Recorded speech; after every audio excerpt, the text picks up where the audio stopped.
Hello, Cajun Nation. I'm out here with my mother, Linda May, and she's going to tell y'all about how she used to work in the sugarcane field. Go ahead, Ma. In my younger days, I had three little boys to take care of. Me and my husband separated. So I wanted my children to have just like everybody else's children. So I decided to go and play cane. So I played the cane for the Tabs, Toady Landry, and the Deweys. And I enjoy working. But it was kind of hard because sometimes I would get up in the morning and feel, oh, I don't feel like going to work. It's so hard. But I pulled myself back together because I knew I had children to take care of. I planted cane and walked in the back of a tractor. I pulled the cane out of the wagon and dropped it in the rows. In the rows. You kept dropping and pulling. You might have pulled a snake out. You might have pulled a rat out. You might have pulled, you don't know what you was pulling out. But I enjoy working in the cane field and providing for my three boys, Alfonso, Alonzo, and Troy. So, Ma, tell them when you say you got up early, about what time you got up in the morning? Well, I got up about, I say between 4 and 4:30, and I put my food on the fire. Oh, I cook before I went in the field and took care of my kids and brought them to a babysitter.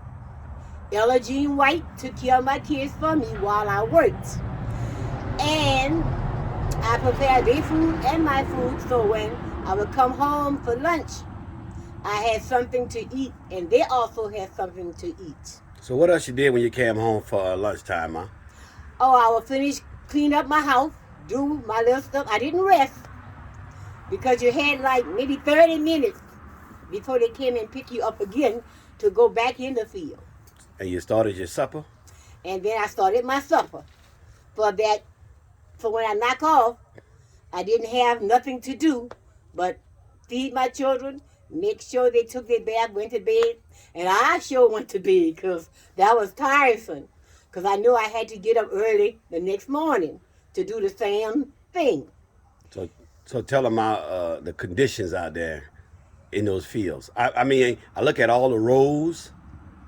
Oh, there was a long rows. So you had to put the can in every row? Okay, they had three of us. One, I was in the middle row. They had one on this side, they had one on that side. And we had to pull the can, so many cans to make sure they drop and meet drop and meet the other one. So they had to be in a line. In a line. Hmm. And then after you're finished with that wagon, you might have had about a few minutes to rest because they had to go back and load up and come back again. So you did have a kind of little rest, but it wasn't that much of a rest. And sometimes the tractor drivers would rest us and let us go on top of the tractor and guide it in the field until it's empty. But each one of us had a turn doing it. So in the field we got along really good. And then always they say, oh, I'm tired, I'm tired, I'm tired.